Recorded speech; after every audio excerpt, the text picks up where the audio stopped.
Cool. All right. So, hello, everyone. We are starting the recording of our first ever Stream Team live panel session discussing 1985's Return to Oz. So, I wanted to first start by introducing myself and all of our panelists here. I'm Kyle, the, de facto host of Stream Team. And I'm married to Sarah, who I'll turn this over to. But my relationship to Return to Oz is I saw it probably way too young. Maybe when it first came out, I would have been 7, as I'm super old. And it, we'll talk about it later, but it wrecked me. And so we'll go into that more deeply. And then I will turn it to Sarah. All right, I'm Sarah Ford. My relationship to this movie is that I asked my parents if I could see it because, of course, as a kid, you know, you're really into The Wizard of Oz. And they said, no, we heard it's really bad. They told me it was bad. They didn't tell me it was scary because maybe they thought if they said scary that we'd be like, no, it's not too scary for us. They were just like, oh, no, it's really bad. I heard it's really bad. So they didn't let us watch it. But I was always like intrigued by the previews, like when they would show them on TV and stuff like that. And I'm going to turn it over to Jackie. Hi, I'm Jackie. I had never seen this movie before, and I watched it for the first time last night. And I think I can always kind of put it in this category as like kind of weird stoner vibes. Yeah. And I'd always been intrigued because of it, but I got it confused with The Wiz. Yeah. So I thought like Michael Jackson was gonna be in it. Okay. Anyway, but so I was really excited to see it, and I feel like it's way more like emotionally meaningful than I thought it would be. Yeah. Nice.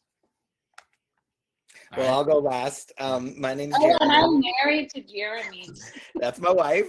I am Jeremy J-Mo. If you listen to my retro gaming podcast, I'm a teacher, like most people in this live stream. And yeah, I'm Jackie's husband. I literally didn't know The Wizard of Oz had a sequel until you mentioned it. And, you know, Kyle, I think people listening to this would know you're a bit of a mischievous bastard sometimes. So like I was really getting the impression that this movie was gonna like suck, you know. And being that I'm not a fan of The Wizard of Oz, really, I was kind of going in bracing for impact, and this movie really hit for me. Like, I'm excited to get into it, but like I texted my family, like, it's a 9, you guys. It's a 9 out of 10, and I like sincerely believe that. I adored this movie. All right, cool. I'm going to kind of cut in and out between slides here so that you can all see us as we go. So we just met the panelists and talked about our vibes here, how we felt as we walked on it. But I want to kind of just quickly set the tone before we start discussing what happened by talking about just a few fun facts. So obviously you see here Dorothy with Paul McCartney, who is no way involved in the movie.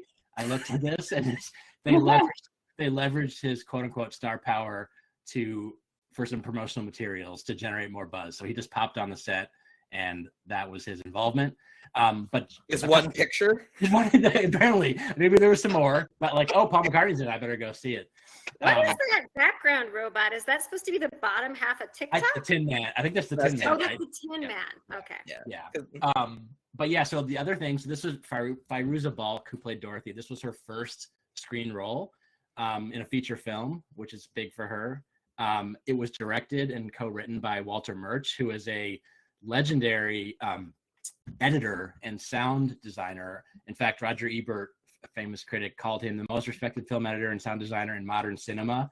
He worked with filmmakers like George Lucas and Francis Ford Coppola on projects like THX 1138, Apocalypse Now, The Godfather 1, 2, we won't talk about 3, Edie with George Lucas, The English Patient, so a lot of huge movies, and then also Return to Oz. And also, interestingly, he was fired 5 weeks into the project. I don't know if he was over his head or what was going on, but he was reinstated after some negotiations with a guarantee that if he failed, George Lucas would step in as a replacement and finish it. So that's what got him to come back and stick to it, which is interesting. And then finally, the ruby slippers. Apparently, in the original books, they were the silver shoes, and so that's what they had the rights to. So they had to pay MGM to use the ruby slippers in this movie, which is interesting. They had I don't know what the amount was, but kind of interesting that they had to. That was one of their ties back to the original Wizard of Oz. So let's unpack the trauma together, and let's talk about this movie. Jeremy allegedly has 5.5 pages of notes that we can get through. So I thought what we could do is kind of go through. I'll read just a snippet of the plot from where we are, advancing a scene or two, and then pause and get some reactions. So just to start, we start in the autumn of 1899, about to be the turn of the century. Dorothy Gale, who you remember from The Wizard of Oz, who lives with her Aunt Em and Uncle Henry, is talking about Oz all the time. They kind of indulge her, but it's getting more and more serious. They think she's making this up. It's a problem. So they just take her to a sanatorium to get electroshock therapy, just right out of the gate. They think it's a delusion, and Dr. Worley plans to, this is the sort of evil doctor, plans to use this on Dorothy, but thankfully at the last minute, a power failure as he's about to throw the switch to shock her, caused by lightning, interrupts the procedure, and a mysterious girl who we keep seeing in reflections and glass helps Dorothy escape. They get chased by one of the nurses through the forest, and she escapes and floats away on a chicken coop down a river, leaving the mysterious girl behind. So I will stop there. Initial takes, maybe I think Jeremy has to start. I can feel him raring to go on this opening. I mean, it's like you describing it, like, oh, she won't stop talking about Oz, and they think she's not right in the head. They take her to electroshock therapy. It sounds like a joke. It's so cruel the way that this movie opens. It's very dark. It's very like Tim Burton-y, where you're like, when is this gonna get fun? Because the sanatorium is shot with these very like horror movie-esque shots of long hallways and screams echoing from rooms that you don't ever get to see. And I was just like, this is such an interesting take, because Wizard of Oz is kind of like the fantasy movie. And immediately you ground it and you make it seem how strange it would be if you were hearing or even watching, the movie's story. It makes you sound insane. And I wasn't sure if the tone was ever going to shift. I was like, did Kyle get me to watch a Wizard of Oz horror film? This is dark. Sort of, yes. Yeah. Yeah. I wanted to talk about the way the whole intro is horror coded too. Like I thought even the very first, like I made Kyle rewind that very first scene, because the first shot is like through her window and then it goes onto her face and she looks like terrified and is like laying in her bed. Yeah. And I was like, that first shot is like something from The Shining.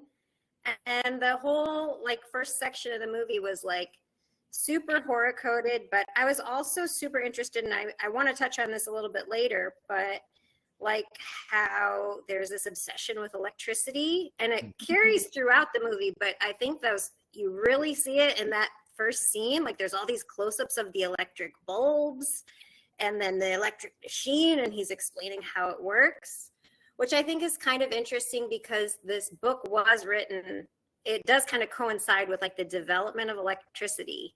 Yeah. Like, and apparently Frank Baum went to the 1893 World's Fair, which I think was the first big festival that was lit by electricity. I remember there was a big thing in the Eric Larson book where it talked about was it going to be AC current or DC current that lighted the festival, and both types were vying for like that contract. And it's just interesting because he went to that, and also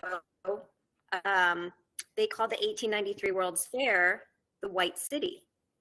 And so a lot of people think that that's where he got the idea for the Emerald City, because in the book, if you guys remember the book, the city was white.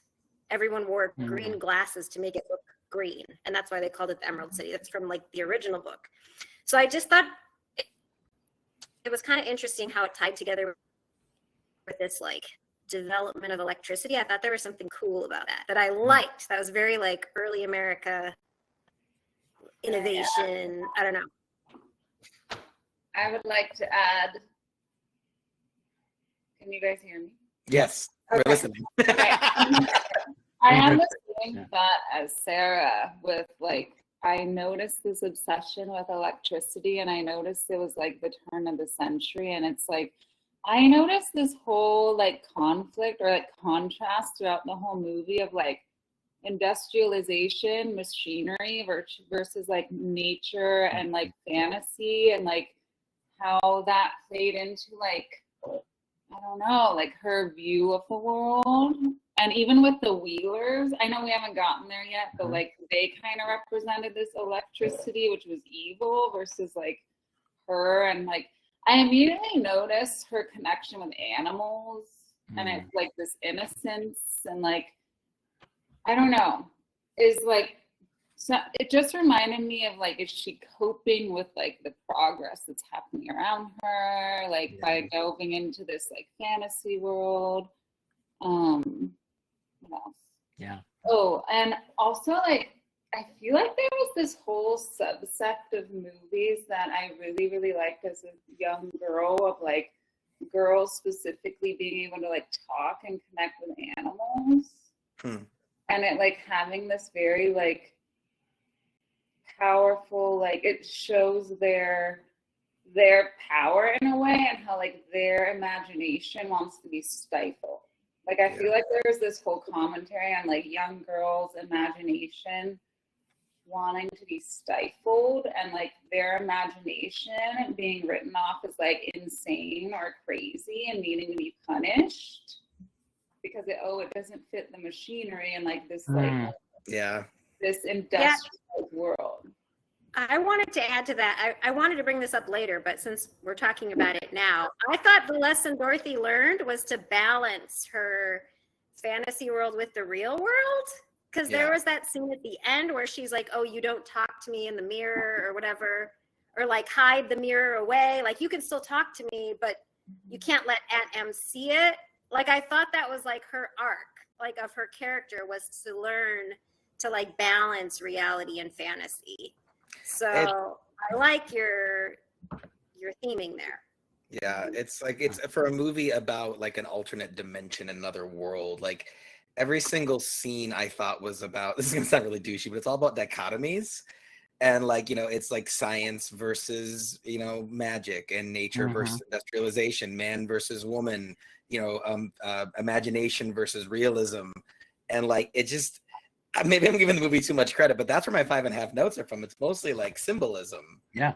You know, in addition to being a great Instagram poet, Jackie runs a Sad Girls book club, where it's a feminist book club that Sarah and I are both a part of. And I felt like I got to use all my book club skills watching this movie. And I was really surprised at how rich it was as like a story, as like a piece of literature. So who's read the books? I've never read any of the Oz books. I don't think I have. Maybe the first one. Yeah. Okay. Yeah, just the first one. Yeah. So were there elements of that in this, like parts from the book that didn't make the first movie that ended up in this sequel? The desert was in there, like that there's a desert surrounding Oz, that she lost her shoes over the desert. That happens at the end of that book. And then I feel like, I was going to look this up to see, but I feel like there was something about the stone people that was in the first book, but I can't remember what that connection was. I thought she came upon like stone villagers, or I have this memory of like a figurine or something like that talking to her, but I can't remember if that's from that book or not, the first one or not. I found it super, like, obviously the Wizard of Oz has the whole, you know, this person in the real world is reflected in Oz, and as she sees them, like this, I thought it was super dark that TikTok later was the electroshock machine, where he's pointing out the eyes and the nose, and then also the Gurney's wheels were like the wheelers, and I was like, this is super dark. But I was just like, right out of the gate, having seen it before, I was like, wow, okay, we're just going for it, which was interesting. And then also too, the fact that like we went from a devastating tornado to like a crazy nurse as the agent of like ushering them to Oz was kind of a weird flood. Also, yeah, the flood. flood. It's true. Yeah. Yeah. Cool. I like the weird goth nurse. Yes, for sure. And she was parallel to Mombi, right? Yes. Yeah. I thought that was cool. Can Can I talk about electricity again? Yeah. Okay. Okay, I thought it was interesting that like there was like natural thunder and lightning versus like the artificially created lightning. And also like there was one line I wanted to mention that connects to what we were discussing earlier, where like someone described her dreams or delusions as like excess. Like the word excess was really interesting to me because it's this thing that needs to be like stifled and controlled, and I liked that word. Yeah. Yeah. Well, connecting with that, I actually wrote this line down. The doctor says the brain is an electrical machine, which I thought kind of connects with what you're saying about like stifling it, or the fact that you're going to like put these electrical signals on it to try to control it. Yeah. Like, which I thought was really cool. Yeah. And also, like, I don't know, this made me think a lot about just the institution of psychology and like medicine, and how like I feel like until very recently it's been a tool to like use to harm people and control them rather than to help them, and actually like oppress people versus help them. And it just reminded me of that. And it also, you know, like Judy Garland, it reminded me of her because she was like this original sort of like sad girl that OD'd. We like OD'd on like barbiturates or something. And I don't know, it just like made me think of her in a weird way. Wasn't she one of those actresses that they would give drugs to? Too? Am I making that up? I thought there was something with that in her past. I could be making that up. But I thought they gave her drugs, so like keep her compliant. I might be mixing her up with somebody else. I'm sure it happened to somebody, if not her. Yeah, it's crazy. I know it definitely did. Somebody. I'm just not sure if it's her, but right. Should we move on to Oz, or anyone else have anything else on this intro part? Yeah. I have one image I just really liked. I loved when she was like brushing the jack-o'-lantern's hair. It didn't have hair. She was just brushing. Like, and I thought that was just like really, I don't know what it means, but I just like, it affected me. And I was like, in a way, aren't we all brushing a pumpkin's non-existent? No. It's funny, that moment struck me too, and I typed it fiercely in my notes because I think that was just a moment where the little girl who did a great job, babe, you recognized her from The Craft. Yeah. I did not know it was the girl from The Craft either until I first saw it. Yeah, but you saw her face and like you immediately knew. Yeah, she was a very noteworthy face. But normally child actors annoy me, and I thought she did a great job. Sarah said the same thing. Yeah. I said the exact same thing. I thought she was great. It's so hard to be a child actor, and she was not annoying once. Like, right? Even though the material wasn't that great sometimes, her lines were sometimes bad, but she delivered them the best she could. Kyle, in your research, was there any discussion of why they went with an actress who's clearly several years younger than Judy Garland was? Like, Judy Garland was like a teen, wasn't she? Yeah, if not older. I forget what her age was, and but yeah. The girl in this one looks like, what, 7, 8 years old? I don't know why. We tried to watch this documentary last night, and it was not great. Although I may commit to it. But they were talking, they said they looked at like 1,200 different girls and narrowed it down to a few, and then there was like kind of a bake-off between the two. But I don't know if they intended to go that young. She said she was surprised she got the part because she was smaller than the others. So it could have just been that she was the best for the part. I don't know. It's interesting. I just wanted to add, biography.com, Sarah, Julie Garland was put on pep pills to keep her performing for long days of shooting. Crazy. Yeah. It's probably part I of was just looking at that too. And they gave her sleeping pills and to knock her out. So like she was like not ideal. Yeah. But it's really telling though, babe, that you draw that parallel because like the Judy Garland was sort of tortured in the way that they kind of want to do to Dorothy here of like, you know, use technology to control you. Yeah. Right. Exactly. Okay, cool. Let's move to Oz here. So Dorothy wakes up in Oz with her talking chicken, Bellina. They find the Emerald City in ruins, its citizens turned to stone. The Wheelers, people with wheels instead of hands and feet, capture them, but they're saved by TikTok, a mechanical man.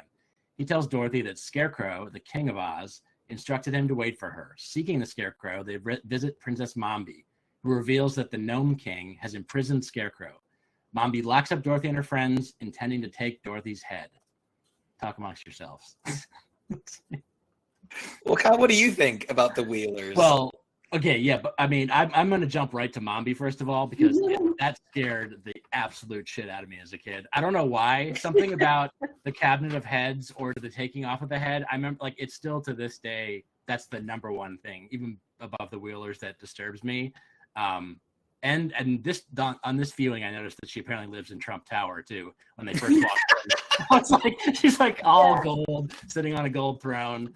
But yeah, the Wheelers. I have some thought. Well, I'll let you guys talk before I talk about the Wheelers. But yeah, go ahead. Well, I wanted to talk about the Wheelers because I think they represent, and I've talked with Jackie a lot about this when we watched like the Mad Max, and we were talking about like this idea of like gangs and like urban decay and like the fear of like New York City in the 70s being like this rough place full of gangs. And I thought the Wheelers looked like they could have come from like the Warriors, like with their makeup. They have this like femme makeup and like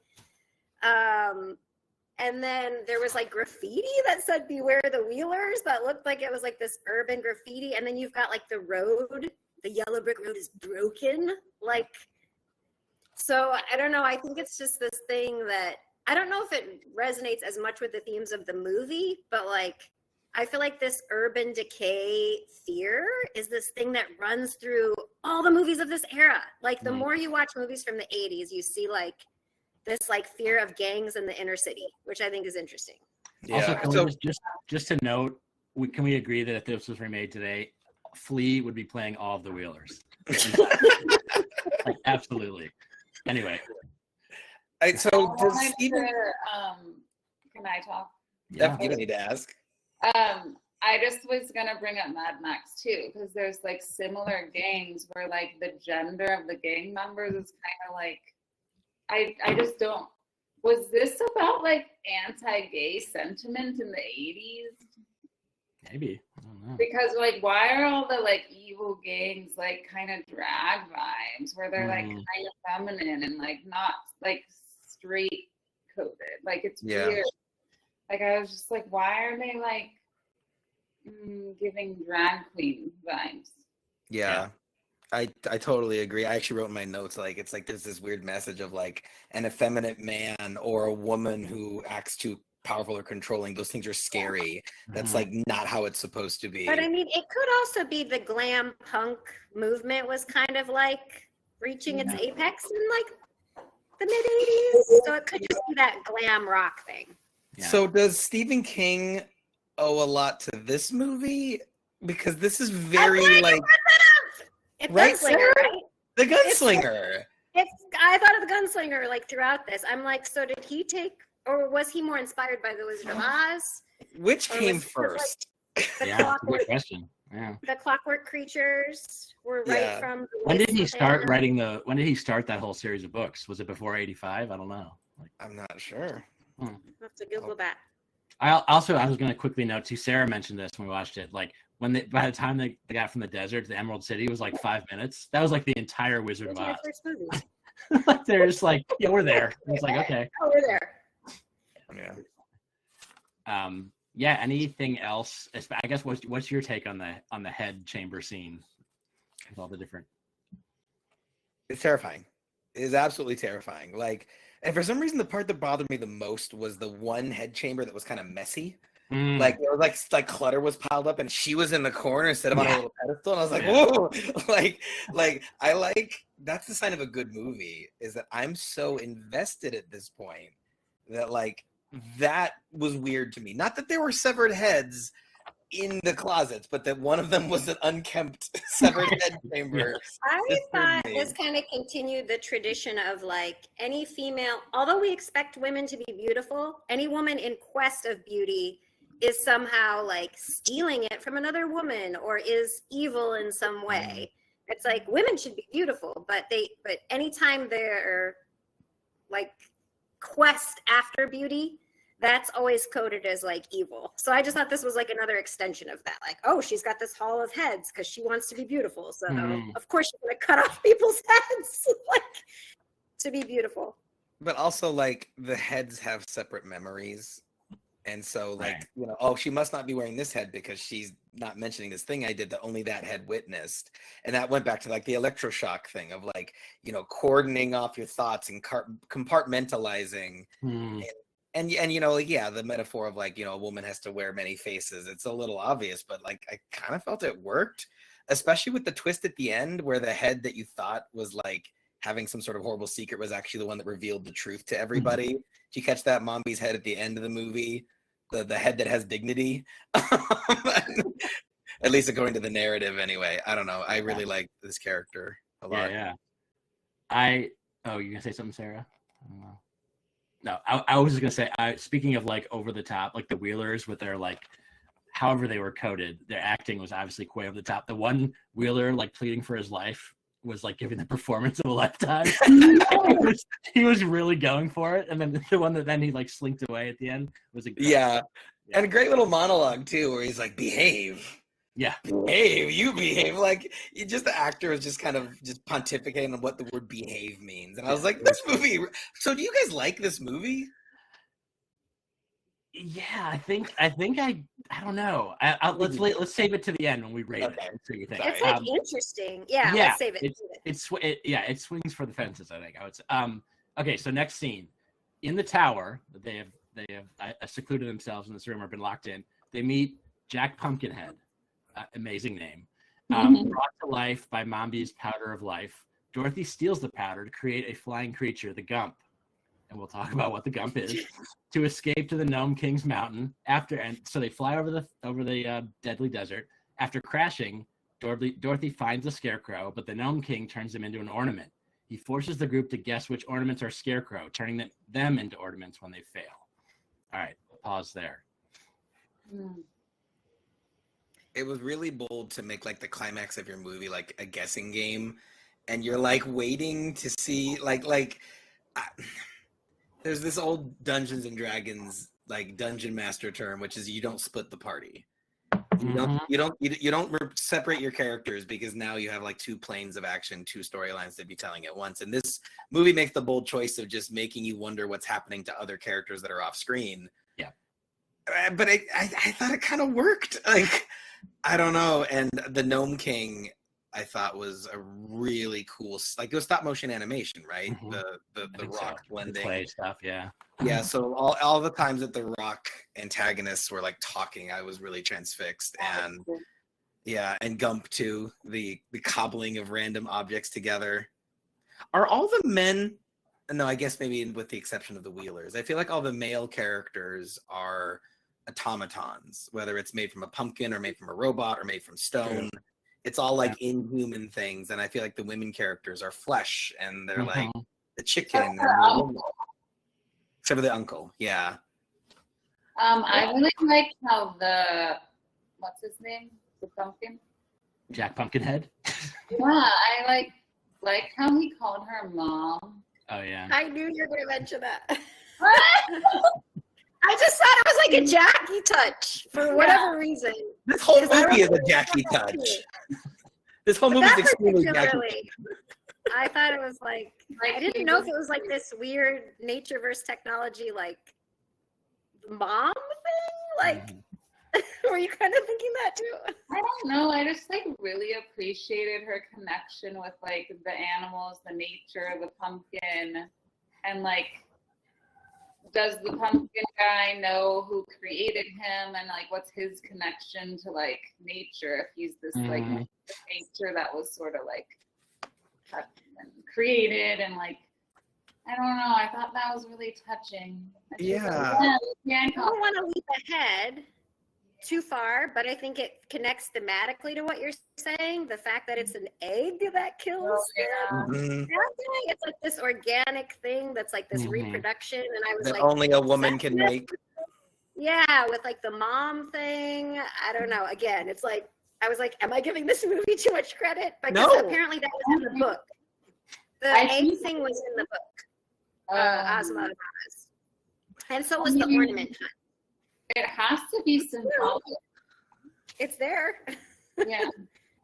It's all too consistent and well thought out to be a coincidence. Like I almost think this movie was ahead of its time because we weren't really ready to like dig into movies like this back in the mid 80s. I just wanted to expand on what Jackie said about the Jack Pumpkinhead wanting to be called Mom. I even wrote down the line that says, "May I call you Mom even if it isn't so?" And like I feel like that's like, I'm surprised that's not a meme on the internet for people. But like also even, I mean, not to get like serious about it, but like I've had students who will refer to each other as mom and dad, but like not in any kind of like joking way, as in like they're actually kind of creating found families because they don't feel that connection at home. Right. And like Jackie said, Dorothy just being kind of be like, yeah, call me Mom if you need to, no big deal. Like it's such a simple thing, but made me strangely emotional. Yeah. There was something too that was, there's like an article I'll put in at the end here, but it's there was something about when like TikTok ran out during the big chase with Mombi, and she's like, "Oh, it can't be helped right now." She's like, "Oh, I wanted to talk about that." She does that twice. She has 2 lines where something totally chaotic's going on. She's like, "Well, no big deal. It can't be helped." And I was like, "What is that? What is that? Is that like your mom reassuring you? Like, yeah, maybe it's okay." I don't know. What did we think the article say about it, Kyle? What's that? Oh, there's an article comparing all of this entire movie to having long COVID, which is it's actually really interesting. I know you wouldn't expect it, but it's actually like kind of interesting. I'll share it. Okay. So what was their take on that line? Because you mentioned that line. It was like being able to. You're not going to always. There's going to be days where you're not going to be at your best, and you need to be able to understand that you're not always 100% anymore, and be okay with that kind of a thing. So anyway. Yeah, it was strangely resilient of Dorothy. Yeah, exactly. The scenes I was talking about is she's literally falling to her death, and she goes, "It can't be helped, TikTok." And I was like, "That's a badass last words, you know." What are you gonna do? I was kind of like, are they gonna do it a third time? Like I was kind of waiting for the rule of 3 because I was like, is this line significant? Is it gonna change? Like the last time we hear it, is it gonna be like, it is a big deal? Screw you guys! Like. But no, like there was no third iteration. There were only 2 times that it happened. But I thought it really stuck out to me both times. Yeah. Those lines, because they just seemed so awkwardly put in there. What did we think about the strapping of the moose head to a couch? Like you don't see that in many movies. Right? Okay, so I feel like that's something only a kid would think up, and I kind of liked that it was like badly done. Like she didn't even put the ropes on tight enough, so it just like fell apart. Like it was something a kid would do, which I thought was kind of cool. Yeah, I just thought it was super magic. I mean, we all played like that as kids. You know, you turned your couches into castles, and you turned the broom into a dragon. You know, and yeah, I was done. Well, what you just said reminded me of like. I feel like there's this whole thing with like adults forgetting that you can do things like that. Yeah. Like the adults sort of forgetting about how magical stuff like that exists and how you can do stuff like that. Yeah. Anyway. You lose your imagination as you get older and you start and like an imagination is seeing the world in different ways. And that connects to the whole thing of like, oh, like we'll use electroshock therapy to stifle that. You're right. Right. Put it back in check, back in order. Yeah. Okay. I have connecting with. Go ahead. They said something that the stone statues. Oh, sorry. They said the stone statues were artists in one of the scenes where they mentioned. They said, "Oh, did you see the headless statues? Those used to be artists." They used the word artists, so because I remember thinking like, "Oh, like or dancers." Maybe it said they were dancers, but it was some kind of art. So I thought that kind of went along with that idea of like containing wildlife. Yeah. Yeah, and like the whole adulthood versus kid theme, I kind of thought was kind of represented with Mombi because it's like, look, all adults are the same. They're just these interchangeable heads that are gonna like tell you what to do. Do you know what I mean? Like, I don't know. Yeah, I could be reaching. Yeah, that's cool. Anything else on this scene before we have 2 more scene segments? Did we talk about how the puzzle is solved? Yeah. So let's jump into this. So this is the next one. The Gnome King reveals he has Dorothy's ruby slippers and offers to send her home, but she refuses. With her last guess, Dorothy restores Scarecrow and realizes Oz's inhabitants have turned into green objects. She restores Jack and the Gump. The Gnome King tries to eat them until Bellina's egg poisons him. Dorothy retrieves the slippers, wishes to return to a restored Emerald City, and restores TikTok. I will pause there. Yeah. Oh yeah, go ahead. I just thought the Gnome King was very reminiscent of a billionaire, that the way he manipulated them to he basically tricked them and then stole. I'm forgetting what exactly his plan was when he had him go through that weird door with the hands. But he just reminded me of a billionaire that hoards all these resources and manipulates people into thinking that they have a choice or any sort of agency when they don't. Yeah. And I just I thought that was kind of cool. No, there's a great line where Dorothy is being taken into the gnome lair for the first time, and he says this isn't fair. These are my gems. People come in here, they take that's their what it time. was. He manipulated people, and I think he kept saying, "This is mine. This is mine," but Right. or these are mine, and then. But he manipulated them into thinking they were his when they weren't. They were someone else's. He steals from people and then claims those things are his, and then gaslights everyone into thinking. Right. And then I love Dorothy's line where she goes, "You have so much." And he's like, "What?" You have a lot of gems. He's like, "That's not the point." And I was like, "Yeah, he's the 1%." He's totally the 1%. But as a villain, I really liked the scene where that Dorothy's friends are failing and being turned into stone, which essentially is dying, because you see him receive their essence and he becomes a bit more like a human. Yeah. And I that's what I also thought about this, he's so disconnected that he needs to prey on other people to get any kind of sense of humanity. I don't know. I thought it was super cool. It frustrated me for a second that Dorothy just closes her eyes and walks around the room until she happens to bump into the right one. But okay, it's faith. It's faith, versus cynicism, I guess. And I don't know, man. I wrote down Gnome King's final boss stage is super dope. Because the great, who did the voice actor for the Gnome King? I don't know. I didn't recognize the name. Yeah. It did a great job, and he's screaming Dorothy, and the stop motion rock creature is rising up. And when he's about to eat Jack Pumpkinhead, it's legitimately terrifying. His jaw is getting unhinged like a giant snake, and he's dangling your friend above it. You're like, no. I don't know. I love the climax of this. I love this whole movie, but the climax I thought was really strong. I thought for sure, in part of my recasting people for modern, that he would 100% be Jermaine Clement nowadays if we were to make it as the Gnome King. I can see it. I also thought too. You mentioned too, movies owing to the other movies owing a debt to this. We did the Indiana Jones 3 picking the cup scene. It's very similar to this when you think about it. Find the right one. I was like, man, it's interesting. I think that is an Arthurian legend. Sure. Kind of thing. That happens a lot, right? In old lore. Yeah, pick the sword from the stone kind of thing. So, yeah. But Jackie has something to say about the shoes, I think. Yes, that's the jumping ahead to one of my picks too. Oh, okay. Him and the slippers was amazing. Yeah. Yes. And the I reveal. really love that image. Yeah. And I think we talked about the eggs being poison, right? Or why the eggs are poison. That was interesting. I was going to share, I know before I go to the last scene, Sarah had, I'm going to pull this up here. You had some thoughts too that you wanted to cover, Sarah. I don't know if we've covered a lot of them already, actually. I know one of yours was wellness culture in America. Yeah. I was just thinking about along with this age of electricity getting ushered in, there was sort of ushered in this weird age of wellness culture and sanatoriums and I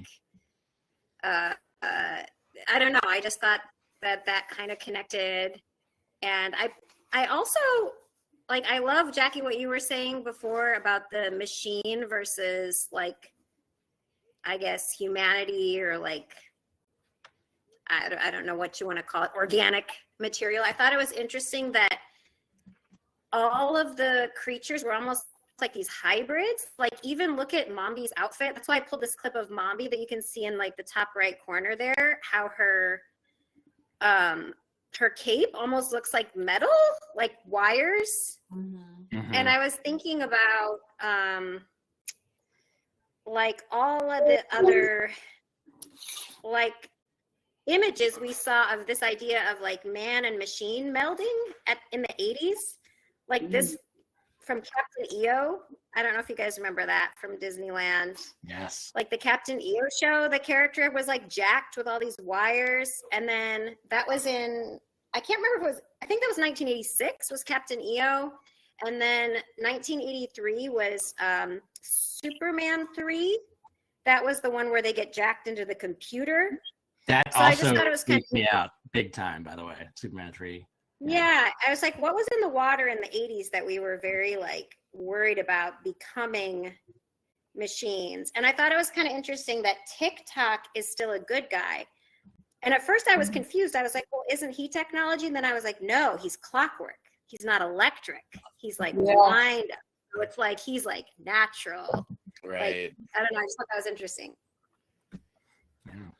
I also loved, we never even totally talked about TikTok, but he's a great character. I love all his lines about like, oh, I hope I'm never human. And like, I'm proud of my lack of humanity. And I was just like, it's such a commentary on like men who like turn off their hearts, for the sake of success or for the sake of their families or for whatever reason.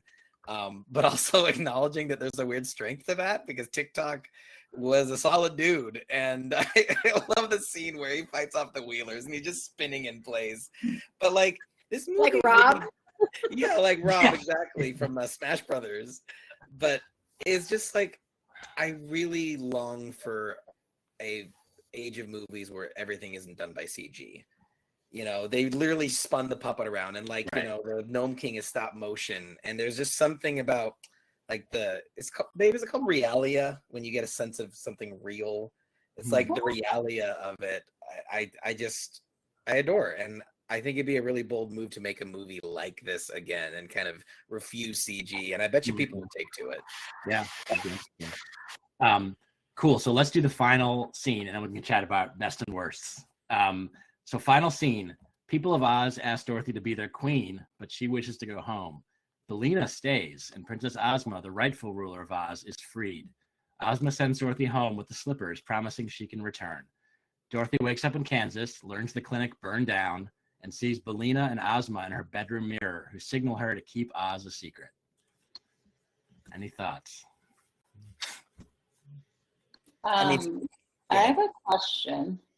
Sorry, this doesn't relate exactly to what you were saying, but yeah, sure. Who does the Gnome King, does he represent the Doctor in the real world? Probably, I guess, yeah. Okay. It's the same actor, I think. Is it? Yeah, just like how Mombi was Miss Wilson. Well, and he was gone when we got back to the real world, right? Yeah. I think he said he died in the fire, right? And then the No, it said he went back for his machines. Oh, right, yeah.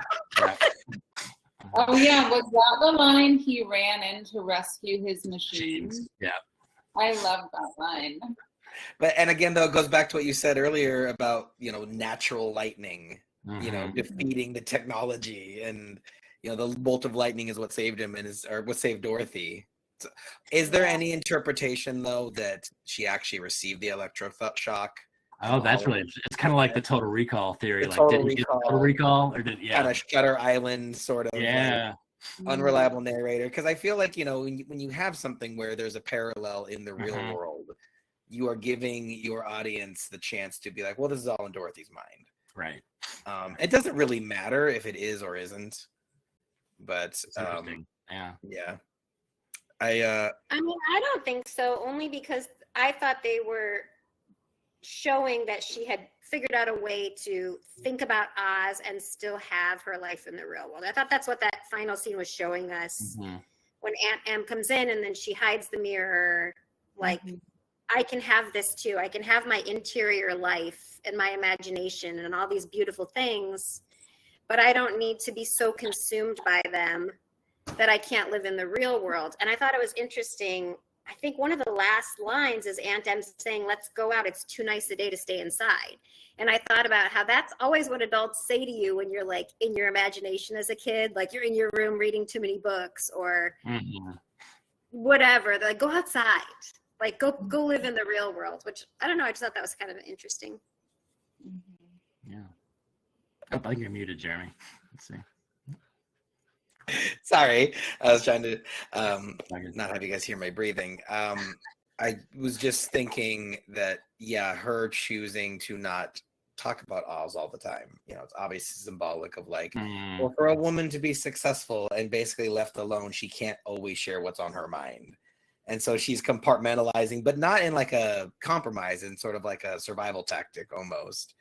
And in case there was any question of if this was supposed to be seen as like a feminist piece of work, Auntie M is leading Dorothy out of the room, and I think it might be the last line of the movie. She says, "It's nice to have a room of your own, isn't it?"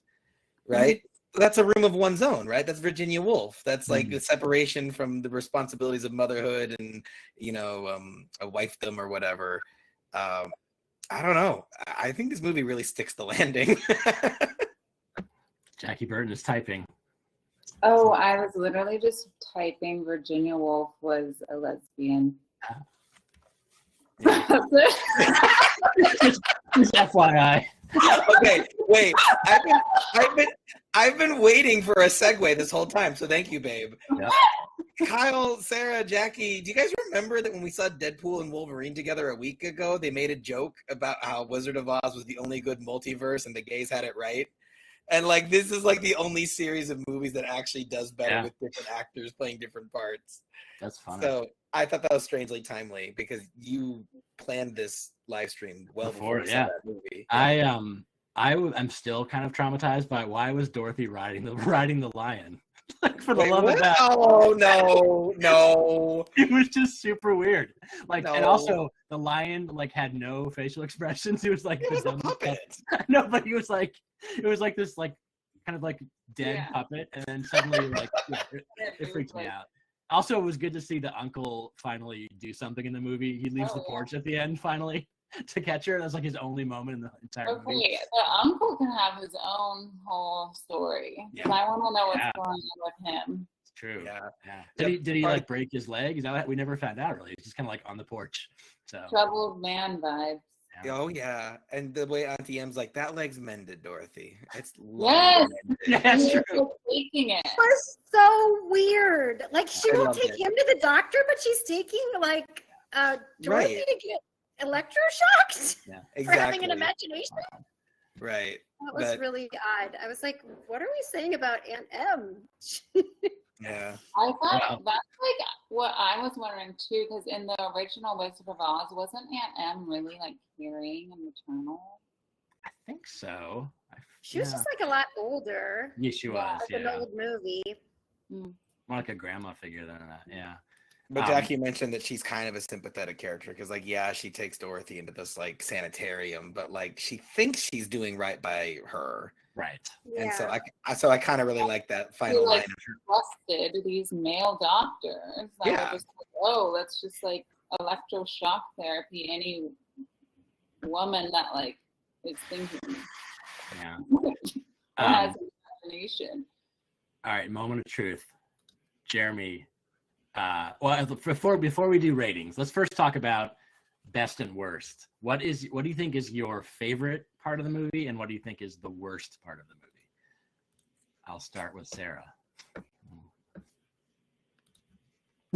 No, okay. You wish you were starting with Sarah. Yeah. I'll go first. Yeah. I mean, it's just because it's so right up my alley. Like, I was a big fan of like the original King Kong movie, stop motion, animation. So I just think for visual special effects and like kind of every frame of painting, the final Gnome King attack where he's trying to eat Jack Pumpkinhead and he's just holding him aloft. I just thought that was very well laid out. The colors are really cool in that whole sequence.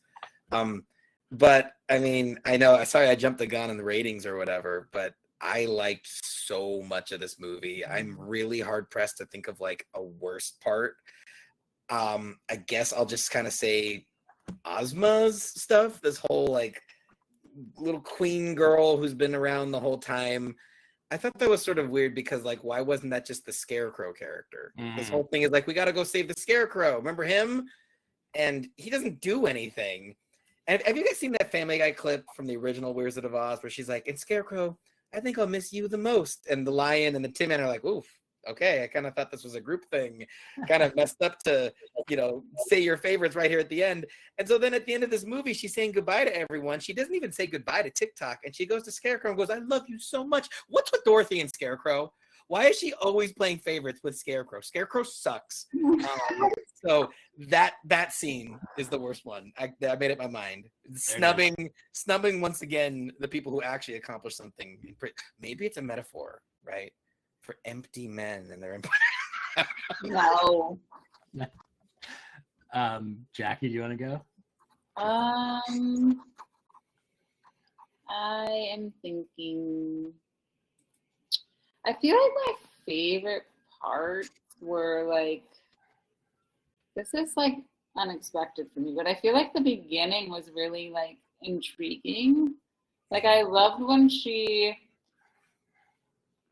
was about to get electroshock therapy and escaped, and then like I loved the lunch pail tree.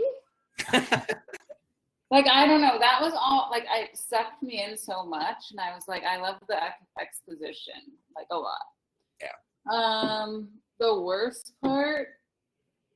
Okay, this is like. She's got something.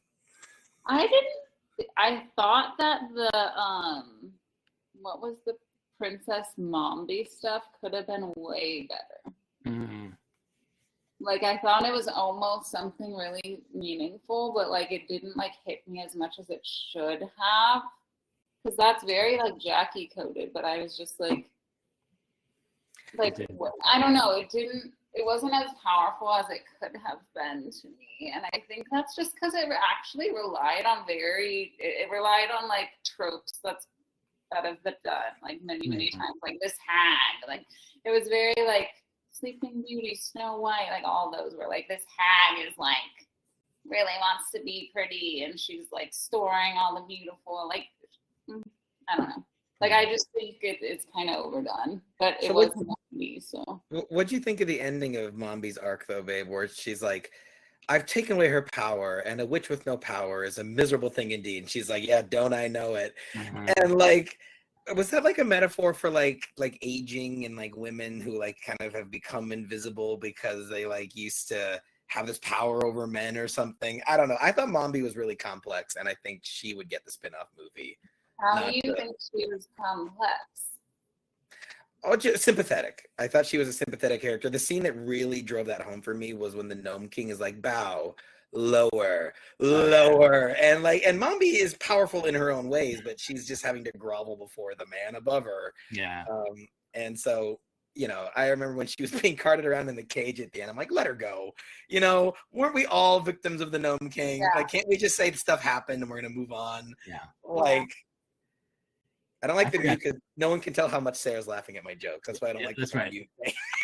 We'll fix it. Sorry, they're like making stuff in the kitchen, so it's like loud in the kitchen. That's why I I was can't thinking even too, hear myself, but I'm laughing. Yeah, I forgot to say too, we should Halloween costume idea is that whole Mombi being pulled in a chariot by two wheelers. That's legit.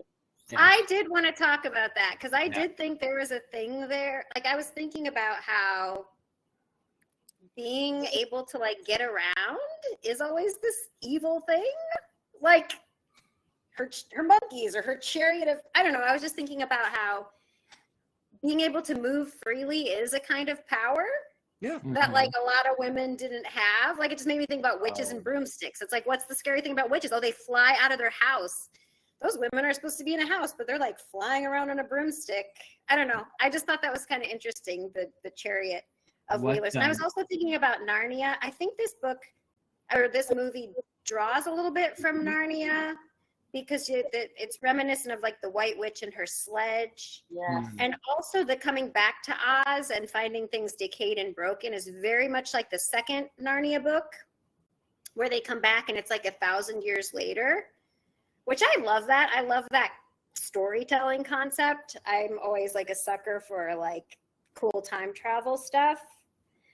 But to answer, like, one of the things I really liked, this is not really like a specific scene I liked, but I think what I thought was really cool when I was thinking about like the movie as a whole is how, like, I think it could almost be read as this story about sequels. Like, can you ever go back to the magic that you had the first time you saw something, and this place was like so magical and it like lives in your brain because like you had such a powerful experience reading that book the first time or experiencing that piece of art the first time, but then it's like you go back to it and like, oh, like it's different than I remembered, or like things don't quite live up, or everyone's telling me to shut up about this thing. And do you know what I mean? So I just thought that was kind of a cool thread. Like you could almost read it, and it's the sequel to like one of the biggest movies of all time. Like, was it just doomed to be a letdown? And I feel like that's almost in the film, which I think is kind of cool. Yeah. What was it? What caused your love of Belina, Jackie or Jeremy? Oh, I did not like Belina, so I'm going to disagree with you guys. But go ahead. You're a Ford. You shut your mouth with this Belina. I love wholesome, anything wholesome and pure. Mm-hmm.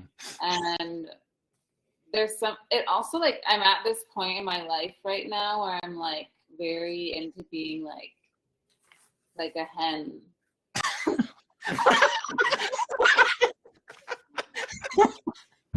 In my hen era.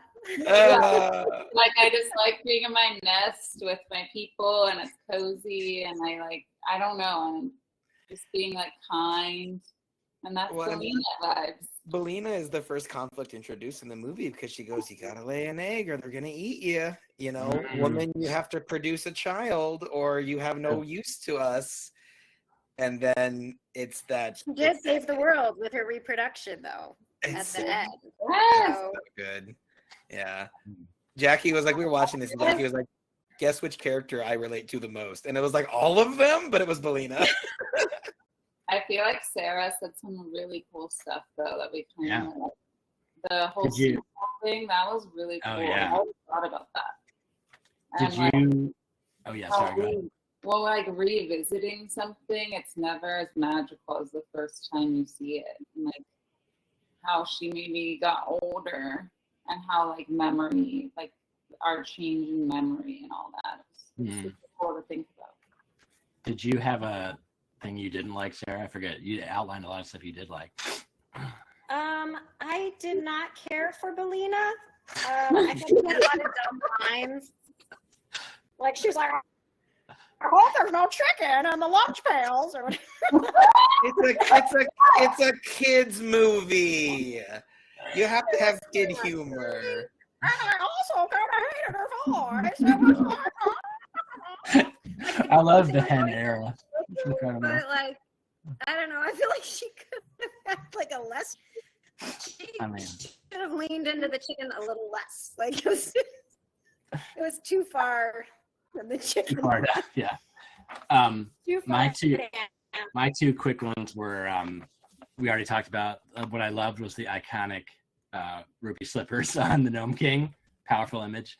And I was not, as much as we love him, I still can't get emotionally over the moose strapped to a couch situation. That would be my low point. Just like thinking like, how did we get here? But yeah, well, that also happened. The fact that they were just like, oh, we'll strap you back to the couch so you can walk. And I'm like, wait, how does that work? That's okay, yeah. trying to help you. Jackie's going full hen here in the chat. I love it. Okay, cool. So let me to close this out here with a couple things. Jeremy, will you set up what the Strauss scale is for rating movies? Oh, okay. So this is actually a very controversial question because my family, so we got through the pandemic by watching movies together on Zoom. We would stream them. We would, 1, 2, 3, play, and we would all live react together. And I've gotten in major arguments about what constitutes what. But so my personal scale is that, like, if you don't regret watching it, it starts at a 5. Okay, everything below 5 is you regret watching it. Everything above 5 is you're glad you watched it for one reason or another. And then, 10 is a must-see movie. 7's okay. Sorry, I wasn't prepared to explain the scale, but hopefully that makes sense. Yeah. Okay, so that's the scale. So given that, do you want to start since you explained it, or do you want to go around the horn with your? No, I'll start because I explained it. This movie is a 9. It's utterly fantastic. I think it's better than the first Wizard of Oz, and I guess that's a hot take, right? Because this wasn't. It's a really hot take. Yeah. This keeps happening. This keeps happening to me. I'll do like we just did a Zelda episode, and like I like the game that's much less celebrated. Yeah. But I think that even people like me who don't like the Wizard of Oz should watch this. Strongly recommend. And I don't really get why some people. I can't really imagine why people wouldn't like it.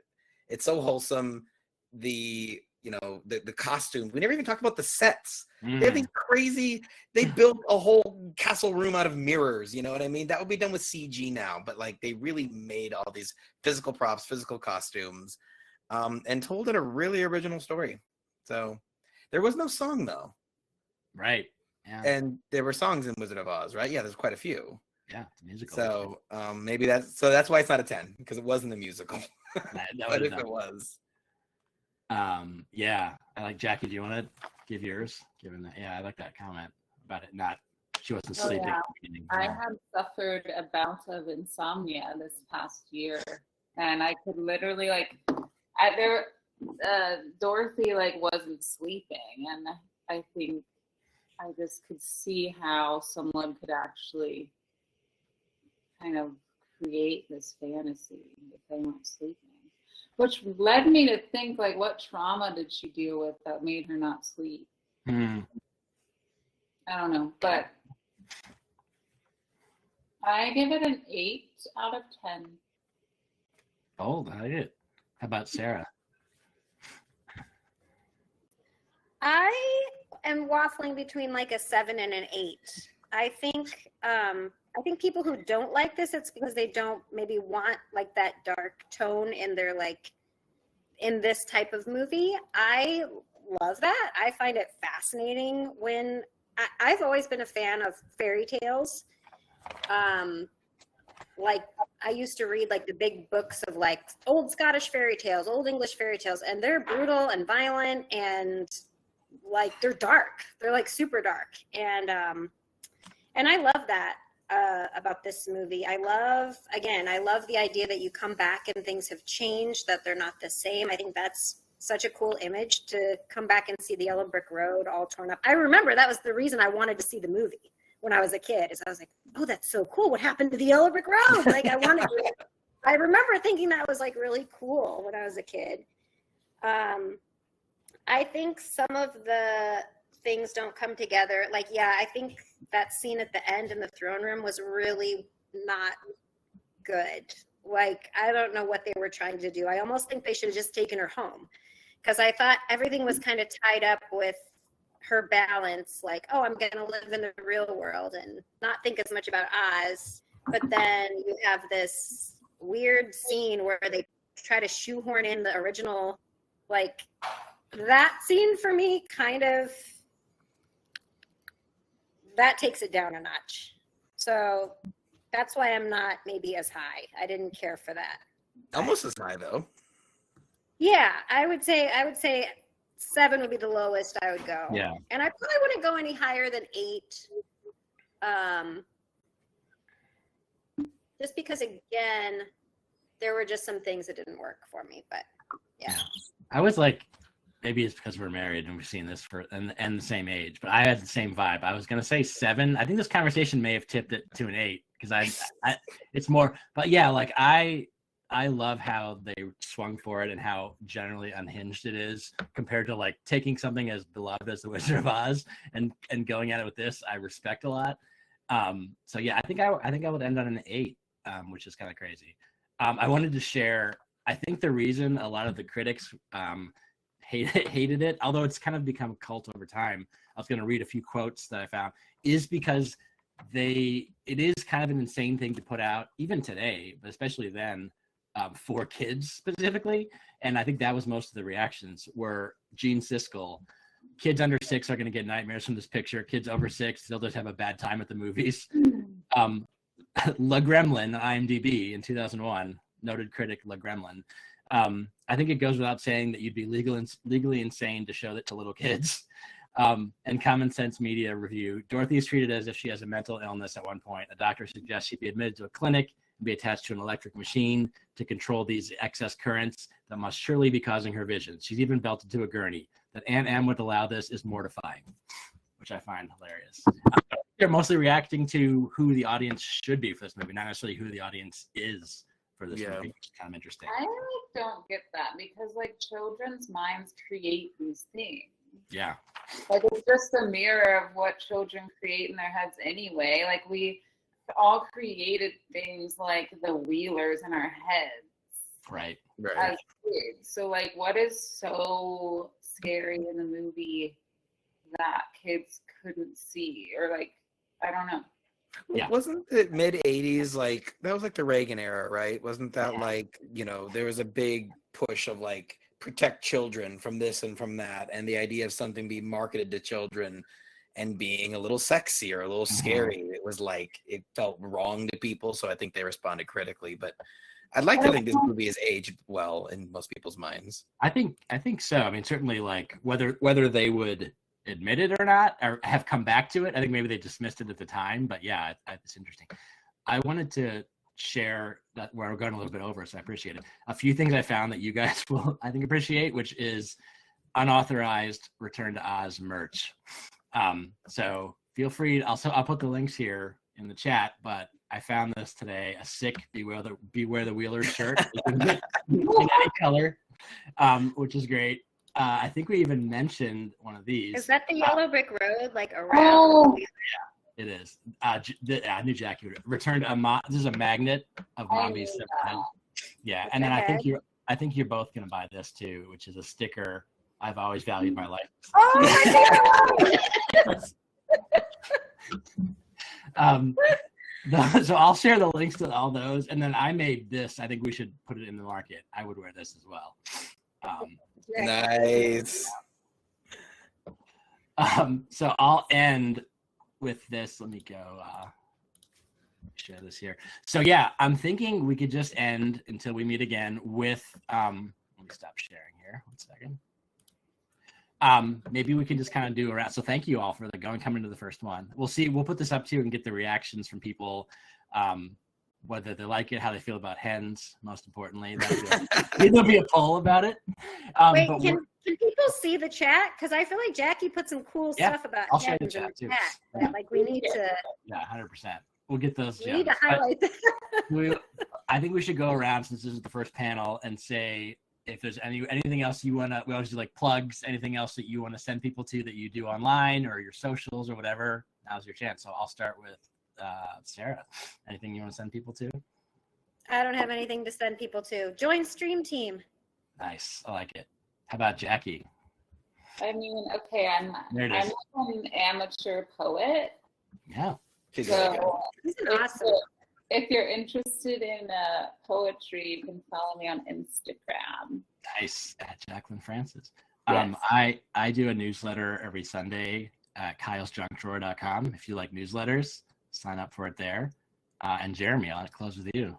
All right. Well, I have, as I mentioned earlier, a retro gaming podcast called The Old Switcheroo, Nice. where my friend Mike and I, these are the bumper stickers. These are the bumper stickers I ordered, guys. Oh, I love them.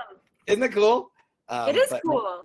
My friend Mike and I are trying to play through every game in the Nintendo Switch Online retro catalog, which most people have access to because it's like $20 a year. It comes with the system. So we talk about Nintendo and Super Nintendo games, that kind of era. And we do a lot of research and we try to make it fun. I think we do. So, I would love if people check this out there. www.theoldswitcheroo.com has links to everything, our YouTubes, our Discord, all that good stuff. Amazing. Well, thank you everybody for spending your Saturday afternoon in the world of Oz. And thanks for being on the panel. This is awesome. I'll So put the good. replay up, and yeah, we'll see what people, how they react. If any other questions or confusion around the movie, we'll find out. Bye. I'll talk to you all later. Thanks. Bye. See ya. Bye.